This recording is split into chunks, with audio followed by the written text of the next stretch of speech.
išsigandusius ramina. Nebijokite, tai aš. Iš tikrųjų, kada mes turime savo tarpę Jėzų, turime jį jo įsteigtoje bažnyčioje, esame su juo susijungę pašvenčiamos malonės ryšiais. Ir kai turime savo tarpę Eucharistijoje, pačioj švenčiausioj dovanoj, kuris pats save dovanoja mums, kaip maistą ir kaip auką, nėra ko bijotis ir tų sunkumų, kuriuos patiriam savo kūne ir savo sieloje ir savo pareigų naštą nešdami. Kristus yra mūsų stiprybė.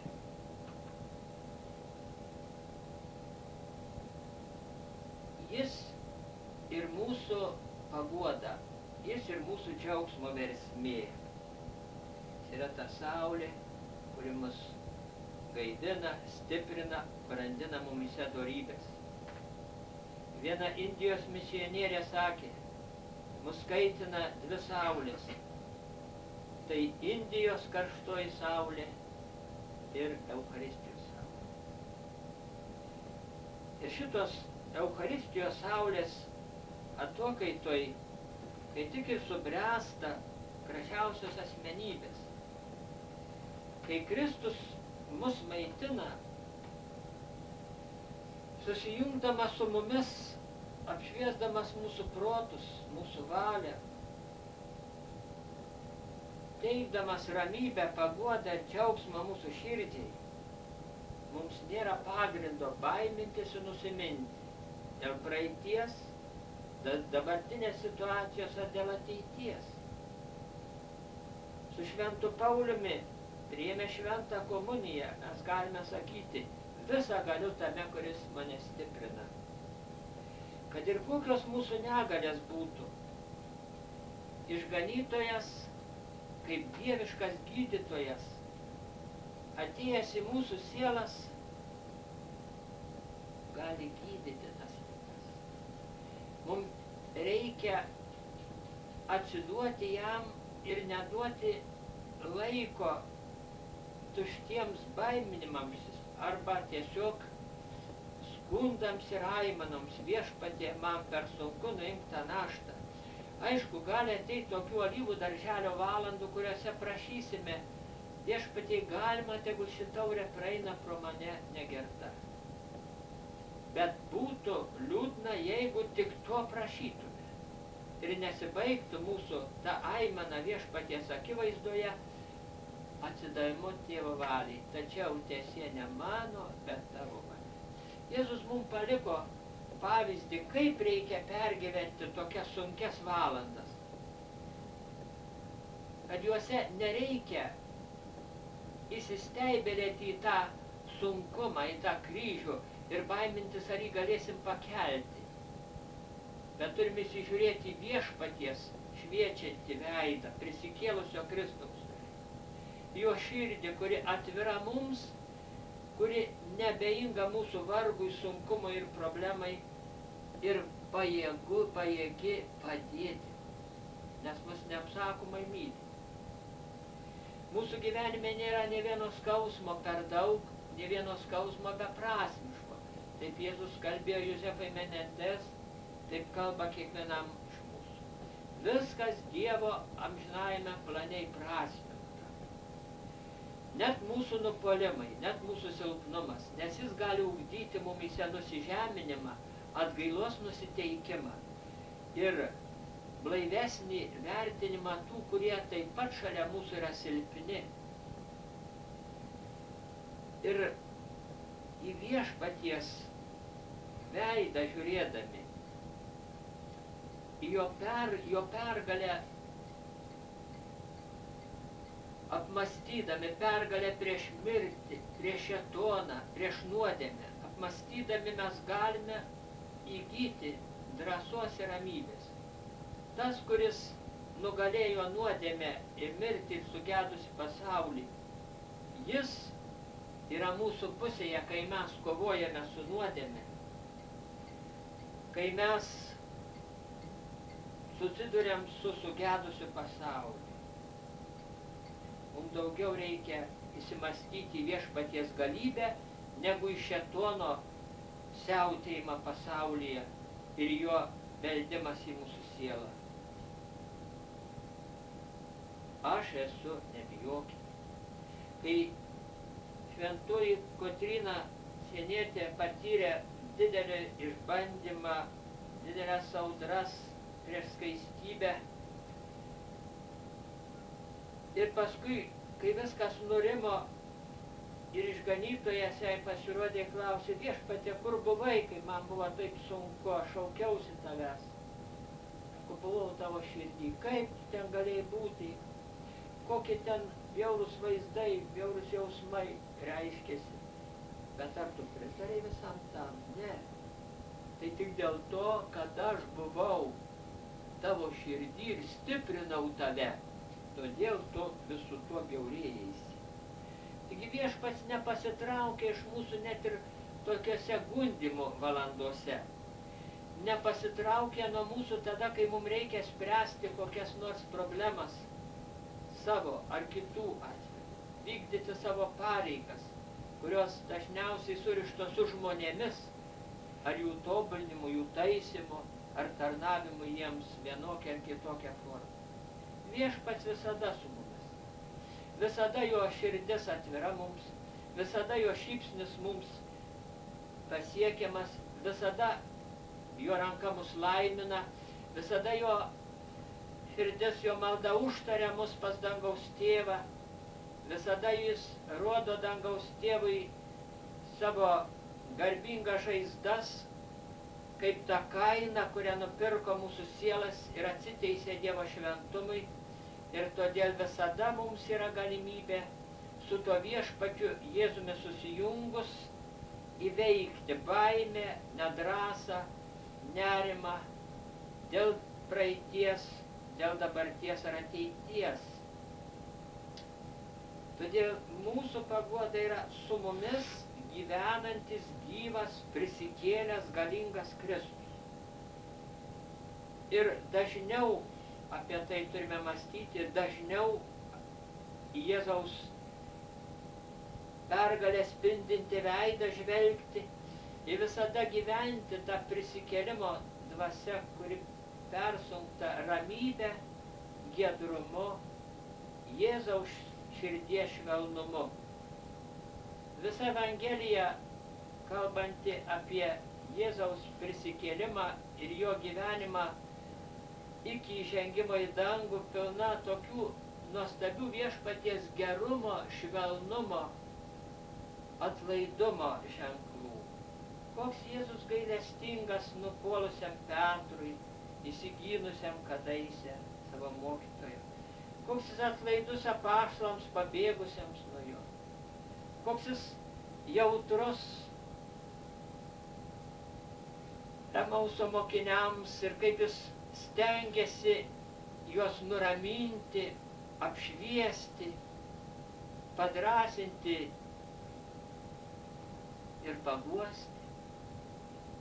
Koks jis geras net atsiskirdamas nuo apaštalų, sakydamas: jums geriau, kad aš einu, jei aš nenueisiu, aš jums neatsiųsiu ramintojo. Taigi visas prisikėlus Jėzaus gyvenimas spindi nepaprastu gerumu, meilę. Toks jis yra dabar mūsų tarpe, prisikėlęs Kristus, pilnas atlaidumo, meilės, gerumo, pilnas jėgos ir ramybės, ir todėl sako: aš čia, nebijokite. Kai mes panyrame patys vieni į savo rūpestį, į savo kančią, į savo nesėkmę, kai mus apima baimė dėl ateities, dėl sunkumo susidoroti su visokiais uždaviniais, kurie mus slegia, tada mums reikia daugiau melstis, daugiau mąstyti, kas yra tas, kuris mus siunčia šitos uždavinius vykdyti. Ar jis mus palieka bejėgius, našlaičius, užmirštus, bejėgius? Niekada. Mes esam jo talkininkai ir po jo vėliavą kovojame gerą kovą, vis daugiau pozicijų savo sieloje, savo mąstysenoje, savo elgsenoje atiduodame jam. Vis labiau ir ryžtingiau iš savo širdies išvydami visą tai, kas nepatinka Jėzui mūsų mintyse, mūsų elgesy. Vis labiau susirūpinę gelbėti, pašventinti tas sielas, už kurias Kristus užmokėjo gyvybės kainą ir dėl kurių įsteigė bažnyčią, sakramentus, per kuriuos jis gausiai savo malonės lieja, ypač per Eucharistiją, per šventų mišių auką, kuri nuolatos aukojama visame pasaulyje. Mes neužmiršti, mes nevieniši ir kuo glaudesnė vienybė su Jėzumi, tuo mes sėkmingiau savo misiją atliksime. Nesvarbu, kaip atrodytų šiuo metu, mes esame jai subrendę. Jeigu jau Dievo apvaizda atvedė mus į šitą kelią, į šitas pareigas, Viešpats padės jas vykdyti. Visas dangus tuo suinteresuotas. Ir mūsų angelai sargai, ir arkangelas Mykolas, ir visi šventieji, ypač mūsų vienuolijos globėjai, ir visų šventųjų karalienė Marija, mūsų motina, bažnyčios motina, ir pats išganytojas. Vienintelis tikrasis, galingiausias tarpininkas tarp Tėvo ir mūsų. Šitokia galybė apsiausta, šitokios globos remiami, neturime baimintis, bet tik vieno dalyko trokšti, kad diena iš dienos vis labiau susijungtume su Viešpačiu. Ar tiesiogiai, ar per Mariją, ar kokiu kitu keliu, bet vienas rūpestis, tai kasdien vis iš naujo pradėti žygį į tobulybę, kaip ten būt nepasisekę vakar ar užvakar. Kasdien pradėti iš naujo, su nauja energija. Iš naujo pažadinus tikėjimą į Viešpaties pergalę prieš nuodėmę ir šėtoną. Iš naujo pažadinus viltį, kad Dievas taip mus myli per Jėzų Kristų, kad niekad nepaliks mūsų vienų. Pradėti tą žygį iš noro už meilę, amžiną nuolatinę Dievo meilę mums, pasireiškiančią per Jėzų, atsiliepti meilę, viską persunkėt meilę, ką tada diena bet neštų. Nesėkmę, rūpestį, sunku žmogų, ar dar kokį kitą kryžių, viskas pakeliama tame, kuris mus stiprina. Svarbu, kad visa tai būtų daroma ir priimama iš meilės Dievui, iš meilės Dievo valiai. Tada gyvenimas bus pasisekęs, uždavinys bus atliktas, nors galbūt apčiuopiamai iš to uždavinio vykdymo ir nepajusime saldžios paguodos. Svarbu tarnauti paguodų Dievui, o ne ieškoti jo paguodų. Atlygis laukia danguje. Iš kiekvienos Golgotos einama į prisikėlimo džiaugsmą, į amžinų Velykų džiaugsmą. Todėl ir būkime pilni vilties, kad jeigu stiprės mumyse vidinis gyvenimas, jeigu su gyvesniu tikėjimu žiūrėsime į kiekvieną mūsų dienos situaciją, į kiekvieną sutiktą žmogų ir kiekvieną mums atsiskleidžiančią pareigą, jeigu viską persunksime meilę Dievui ir meilė sieloms, gyvenimas ir darbas ir uždavinių vykdymas bus pasisekę, nepaisant, kokie mums atsiskleistų rezultatai. Todėl dėkokime Viešpačiui už viską ir nuoširdžiai paaukokime Jėzui visą, ką mes šiandien turime, ir savo rūpestį, savo sveikatą, savo sugebėjimus, į savo globojamuosius, į visą bažnyčią, tikėdami, kad tai, ką mes atnešam čia į mišių auką, ir sunkaus, ir džiugaus, ir viltingo, viską Viešpats pašventins ir persunks savo dvasia, kuri yra ramybės, tiesos ir meilės dvasia. Ir mes iš tų mišių aukos irgi išeisime labiau atsinaujinę, labiau praturtėję dvasiniai, labiau praturtinę ir savo protą, savo valiai, savo širdį, labiau pajėgus toliau eiti viešpaties valios keliu.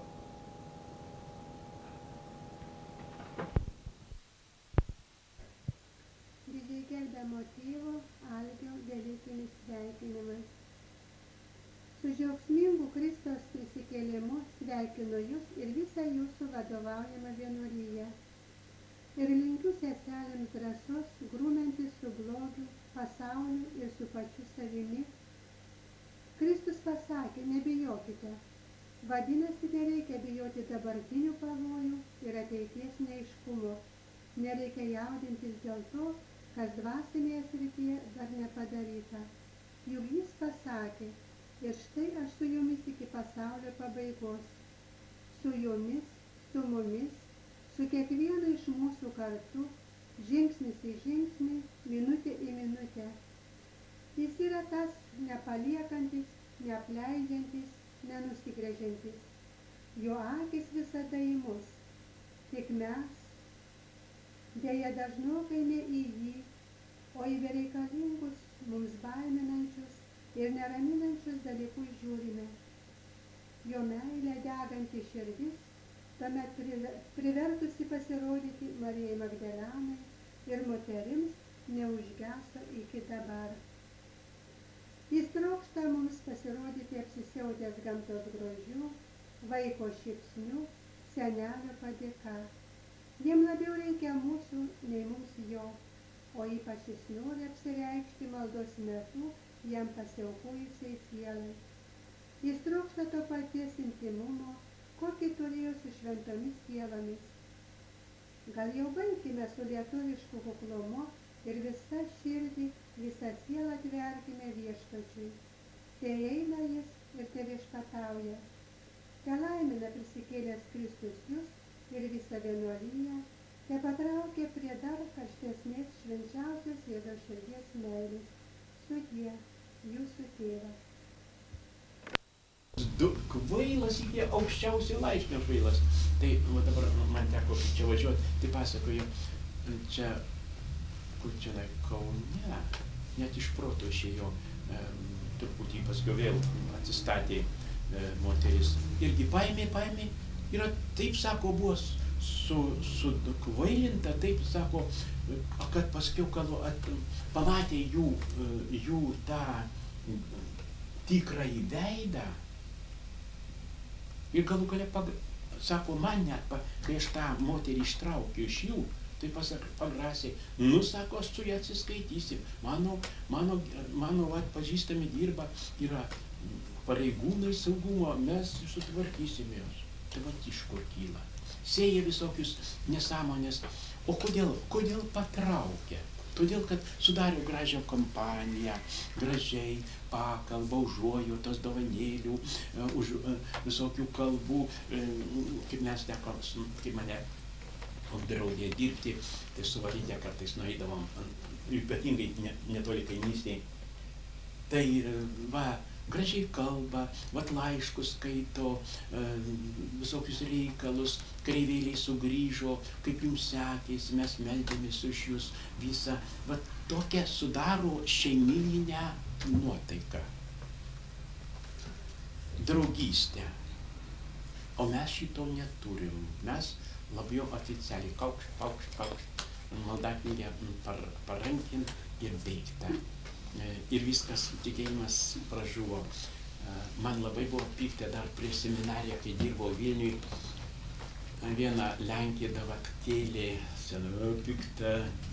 Įsivaizduoju, taip šalta žiemą. Kitokios vietos aš negavau. Turėjau saugoti ten, žinoma, ten karinėme aviacijos fabrike, būdėti naktį lauke. Taip sušalau ir jau atėjo ten vieną kambarį atsirakino, pradėjo pečių šildyti, žinai, sudvėsęs. Norėjau truputį prie šilmos, žinai, švarė mane, ragana paskutinė, sakau, nei tau, kam tau reikalingi poteriai? Nors truputį tokio ne tik sušilt, bet va kambario kvapo įtrauk truputį, nes nuo ryto 9 iki 9, tai yra nuo vakaro 9 iki visą naktį reikia išgulėti laukia, kaip šuneliai. Nu tai, žinot, tai ir pagalvojau, va, tik ką sugrįžo Lenkija Davatka pasikišus knygą iš po pažastį, o mane kaip šuneliai, nors truputį kambario kvapo pašildyti išvarė. Ko čia maišeisiai? Tai va. Ir va tada nėra tokios dvasios pas mus oficialūs, kaukšt. Išėjai į bažnyčią, viskas pasibėja, dabar jau visa kita kalba. Tai užtat ir va netikėjimas, tai yra ir netikėjimas, ir sektos, ir auga iš to. Ten, gal kokį 100 kilometrų, aš stebėjausi vienam rajone, pasakoja žmonės, oi, sako, kas atsitiko, labai uoli katalikė perėjo į sektą. Nu, aš klausinėt, kaip ten buvo, netgi ką nors, sakau, gal norėjau su jais susitikti, pasišnekėti, bet nieko neišėjo. Tai galų kame tai reikalas? Ai, sako, galų šypsodami įsimylėjo ten kampaniją, ten vieną dėduką ir viskas ten. Tai va, tokie su gražia, gražiu, o jie padaro nuoširdžiai, tikrai parodo, kartais, galima sakyti, jų negalima net ir smerkti. Tik tuos vadovus, kurie supranta, vadovauja, žino. Ir mes su Valyte, beklausydami, ten švento rašto kalbėjau, kur liečia Eucharistiją, praleidžia. Apie to visus kitus net nustebo. Reiškia, kas jam tinka iš švento rašto, skaito, kur jau reikės pasiteisinti, kad o kur jūsų Eucharistija, kur jūsų mišios, kur jūsų komunija. Ne, tai šitą praleidžia, kad nereikėtų kelti nereikalingų minčių žmonėms, šitą praleidžia. Reiškia, kas mums tinka, aš pasiimu, a kas ne, net ir Dievo žodžius. Tai va, keistas tamsumas. Nu, bet iki eiliniai gal žmonės tikrai neatsakys. Ir kaip bažnyčia, popiežius 12 yra aiškiai pasakęs, kad bažnyčia čia priklauso net ir tie, kurie gera valia vadovauja sąžinę, kad ir priklauso įvairiausiam atskalom ar net priešiškai nusiteikę. Bet jeigu jie, kaip apaštalas, o šiandien atsivertimą, jis iš širdies buvo įsitikinęs, kad čia klaida ir kovojo. Ir tie, sako, priklauso katalikų bažnyčiai. Tai va, mielos, ne tik tai stiprinkite savąjį tikėjimą dėl savęs, o labiausiai dėl kitų. Būkime pasiruošę, kad reikalui esant vienu kitu klausimu mokėtume kaukšt, atsakyti, be kokių suktų žodžių, aiškę, gryną tiesą. O tam reikia daug dirbti, klausti. O šitaip, gyvenimas tiesiog pareikalauja. Kai man pareikalavo tenai, kaip nuvažiavau toks, nei šioks, nei toks, nieko nežinodamas. O kada pareikalavo, pasiskaitai, pasiruoši, bet vieną būdą kito, jau pasikaustai, jau ties, tada tvirtai, paprastai, aiškini, bet taip yra. Sakau, jūs galite atmesti tą tiesą, bet ne tik tai tiesa kalba pati už save, bet ir patyrinėkite istoriją. Taip yra. Iš kur jūs susidarė? Anksčiau jūs buvot katalikai. Iš kur susidarė? Vienas vadovas nenorėjo paklausyti, aš savarankiškai, aš geriau padarysiu. O, tai tada, ir iš viso žmogaus, o tai, pas žmogų yra toks noras kažko tai parodyti save, kad ir kvailai pasižymėti. O, vat aš tai padarysiu, nustebinsiu visus. Čia yra toks fanatiškumas, bet su klaida, su tokiu, kaip pasakyti, savaime žmogaus sieloje slypinčiu tokia netašyta, neišmintinga puikybė. O, aš tai jau, kiti tai klysta, o dabar, kad ir mes žinome, Lefebvro arkivyskupas nepripažįsta šitų Vatikano susirinkimų. Ne. Bažnyčia suklydo. Reiškia, visa bažnyčia suklydo, aš tai jau ne. Tai kiek ruošėsi, viso pasaulio aktyviosius įtraukė į tą darbą. Tiek viskupų, tiek kunigų, tiek visų dalykų. Ir kelis metus su malda, su ruošėsi, tvarkėsi, dirbo. Jie suklydo, aš ne. Ir jis susidaro grupė. Ir jie turi savo kalbą, abituoja ten pat. Ir tuose kraštuose ne vieni dar nepripažįsta. Ai, čia klaida. Kad ir dabar, čia Lietuvoje dar tokia tinginystė vyksta, kad padaryti kalbą lietuviškai kaip galima, nors labai nesistengiama.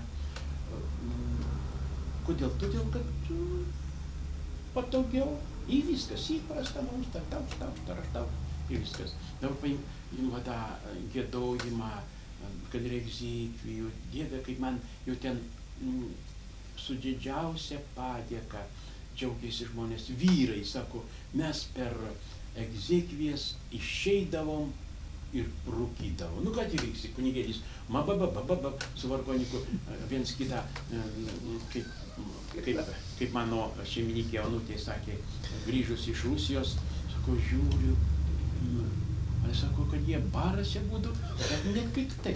Vienas, ir nepyksta. Galų galę supratau, kad tai ne egzekvijas. O dabar, kai mes giedam lietuviškai, žinot ką vyrai pasakė, mes eidavom rūkyti. O dabar, Dieve, kaip gražu, kaip gražu. Ką tai reiškia? Reiškia, diduma nenori viskas. Dabar pradėkite, mokytis, aš nemoku giedoti, visokių 99 pasiteisinimai. Ir yra ta paslėpta gal tinginystė, nenoras, ai, gal ką man, yra viskupai, tai jie, kad jie gali napagėliai, nieko negali. Daug pasireikšti ir nežinau, kad pasireikšti jau reikės, kai vienam pasakė, važiuosi į Žagarę, jeigu šitaip darys. Ne, aš jeigu išvažiuosiu. Ir aš nieko nedarysiu. Tai mielos sesės, dar kartą šitos kaip jau tokios konferencijos, tai galima pasiklausti, pasidairauti laisviau, bet dabar palietę šitą temą ir kitiems, ir tėveliams, kaip galima kalbėti, kad vaikus mokytų, paruoštų kaip galima. Žinoma, kiti leidžia visai laisvai, net ir arkivyskupas Kauno man dejavo, sako, kągi jūs, sako, tenai dejojate, sako, vagi pas mus, tas Paberžės Stanislavas varo, sako, o kągi mes galim padaryti. Nieko nežiūri, tikinį, žinotis moka, nemoka, krapija, šventina. Tai nedaug svėlė. Tai ir sutrikdyta, labai gražiai Kristus pasakė, paliesiu vadovus ir avys, ganytoją, ir avys pradeda išsiblaškyti. Ką darysi, sunkus laikai, bet kai pažvelgi į istoriją bažnyčios, buvo dar sunkesnių laikų. tada reikia. Reikia mums, kaip sako, iš apačios daryti pastangas, kiek galima stengtis, visom jėgom kalbėti, ramiai.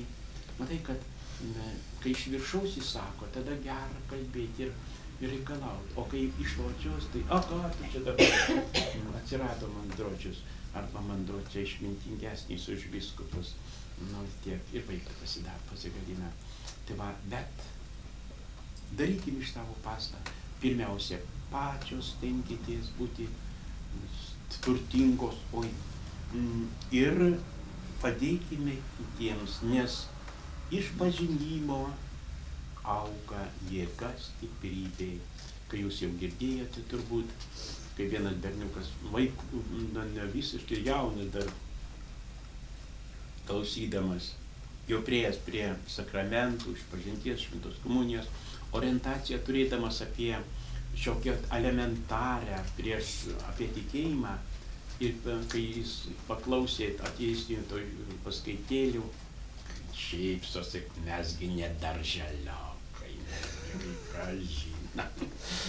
Šitas pasakymas kalba kaip mums, kaip darželiokams. Mes jau orientaciją turim. Ir tada miela klausyti. Pa šitą skleiskit palengva. Nu, dabar jau pradedama šiek tiek daugiau dirbti, daugiau pastangų daryti. Ir tiek. Įdėkim savo ranką, ypatingai dabar tose sunkiose bažnyčiai mūsų krašto sąlygose.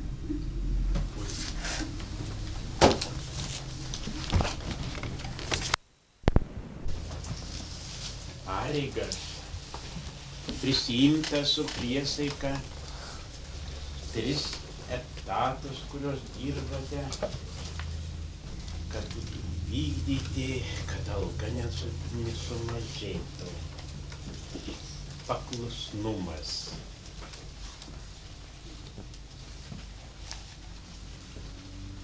Paklusnumas Dievui didelis dalykas gyvenime. Labai. Dar labiau, paklusnumas tai visas žmogaus gyvenimas. Kai žvelgi ir klausi, dėl ko pragaras? Dėl nepaklusnumo. Dėl ko milijonai eina žmonių į pražūtį? Dėl nepaklusnumo. Ko Dievas iš mūsų labiausiai reikalauja kaip pareigos? Paprasto dalyko paklusnumo. Didelių dalykų Dievas iš mūsų kaip vaikų nereikalauja. Kaip tėvai džiaugiasi ir myli vaikus, kad jie paklauso. Daugiau nereikia. Bet kaip pažiūrė plačiau, paklusnumo reikalauja visur, iš visur. Kiek reikia paklusnumo šeimose, kartais sunkiose, sunku pajusti ir egoizmas viens kito reikalauja, tu padarai, nepadarai. Kodėl, kad ir kvailai pasakyta, vykti. Kiek paklusnumo įstaigose, kiek daug. Vienas kunigas buvo ministerijoje. Ne tik eilinį, bet vyriausiai inžinierių pasikvietė ten dėl bažnyčios architektūrinio paminklo.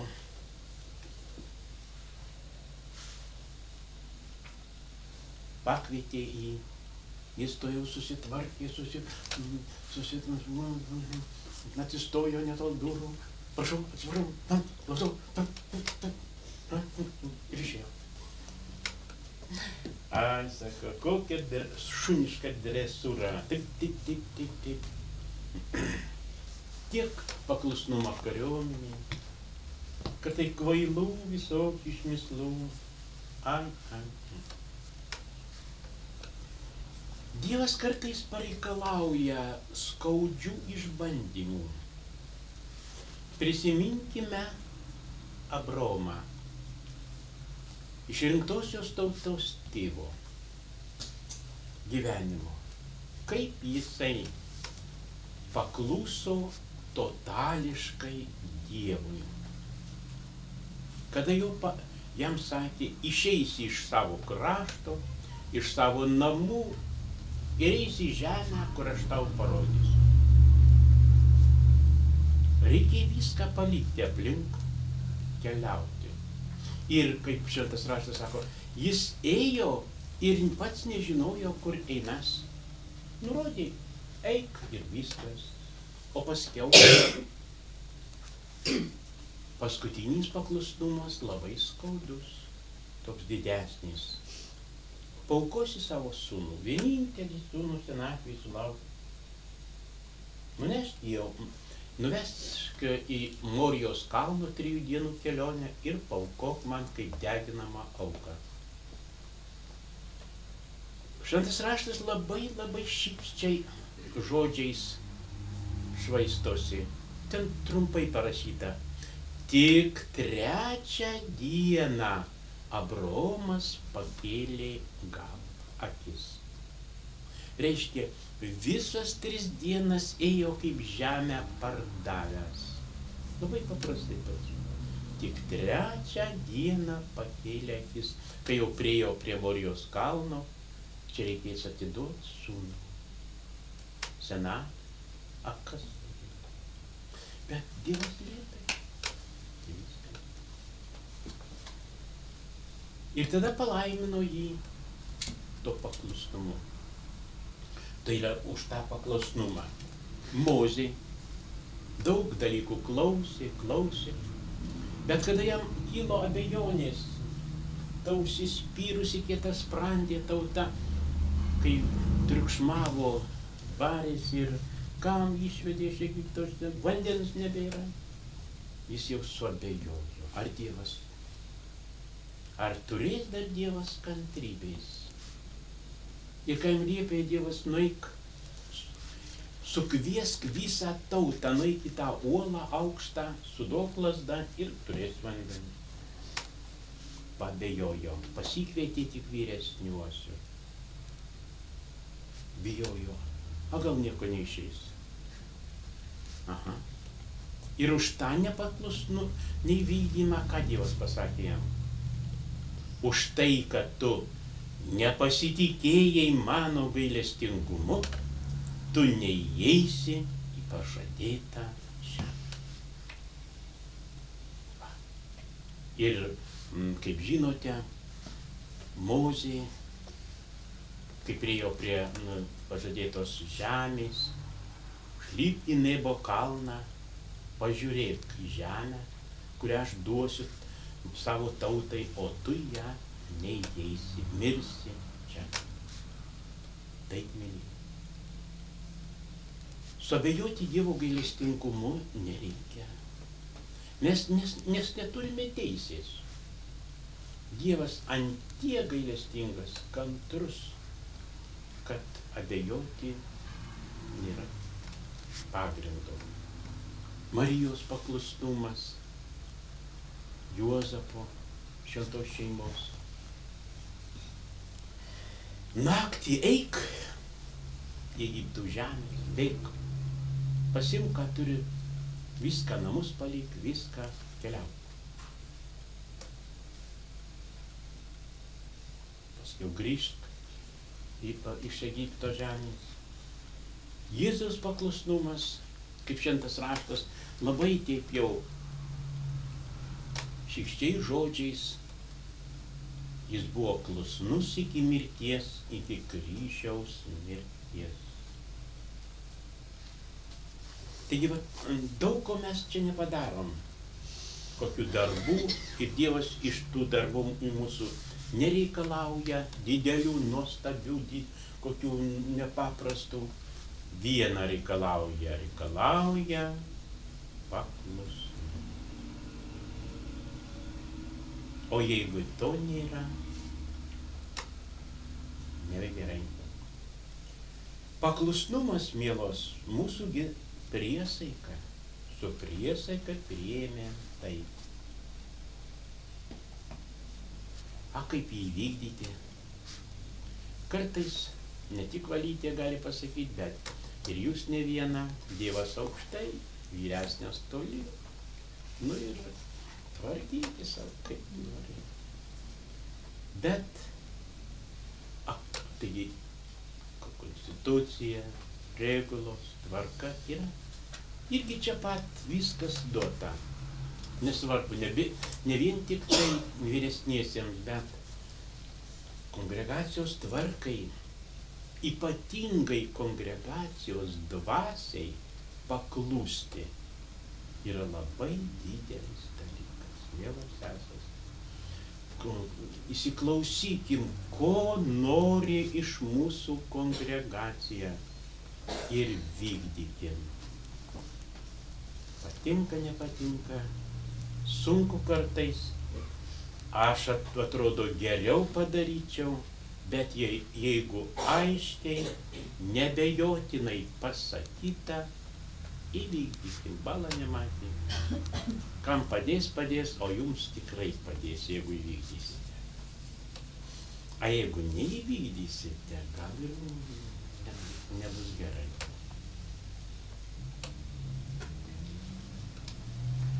Tai va.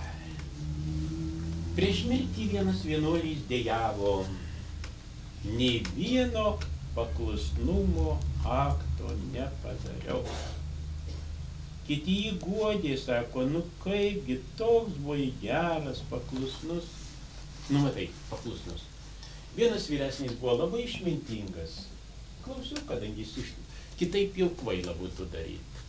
Antras viršininkas buvo labai geras. Nu tai, o va, kad paklusnumo aktą, kur labai nesinori, kartais gal kvailai pasako, va šito akto gyvenime nepadarė. Per savo nenorą, kad tiesiog aš prieštaraučiau, man nepatinka, nemalonu, o jį būtų įsakyta. O čia tikras būtų paklusnumo aktas. Mielos, ar mes padarėme paklusnumo aktą nors vieną gyvenime, kada buvo sunku, nesinorėjo, kaip sako, kratėsi nuo to. O jeigu buvo tai įsakyta, kad ir ne griežtai, bet nurodyta, vat vis tik tai taip reikia. Va šitas ir aktas ir yra labai svarbus. Iš tikrųjų, kai išmintingai nukalba, gražiai, labai gerai, iš meilės daro, kviečia, kalbina, nu tai darai, kadangi taip miela. A jeigu priešinasi prigimtis visų savo, nesinori ir pikta darosi, paimti ir paklausyti, kiek tų aktų padaryta. Čia ir visa duona. A jeigu nes jos nėra paklusnumo akto. Iš viso, kai šventas Grigorijus sako, paklusnumas yra vienintelė dorybė, kuri kitas dorybės į širdį įdiegia ir įdiegtas išlaiko. Nes čia, iš tikrųjų, ką bedarysi, visiems kitiems dalykams reikia save priversti, paklausyti. Taip. Kada fariziejai prikišo Kristui dėl skyrybų, matai, sako, Mozė išleido raštą, kad galima atsiskirti, parašai atsiskyrimo raštą žmonai ir baigta. Ką Kristus pasakė? Mozė tą raštą išleido dėl jūsų širdžių kietumo, o pradžioj taip nebuvo. Mielos, kartais vyresnybė dėl seselių širdžių kietumo nulaidžiauja. savo ir jūsų nelaimė. Čia nebegerai. Šito nedarykime. Neįsidėrėkime, neiškaulykime. Žinoma, atskleisti savo padėtį reikia. Taip yra, taip yra, taip yra. Išklot kortas, va. Ir viską palikti tada valiai. Pasakyti, taip, ko, bet jau priverst, kad jūs nereikia. Nes tada, matot, kas yra tada. Kai būni savo toj vietoj, kur jau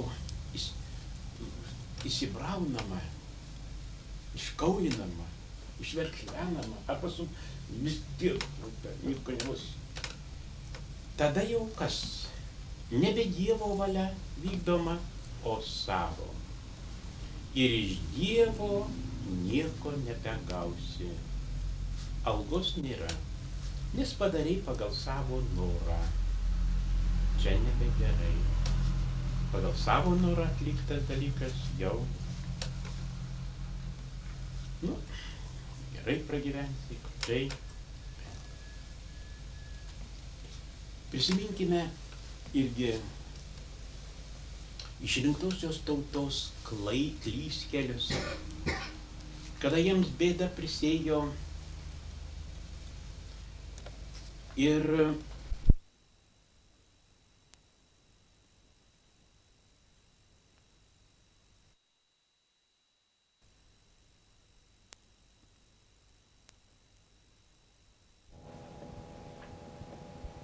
apaštalus išsigandusius ramina, nebijokite, tai aš. Iš tikrųjų,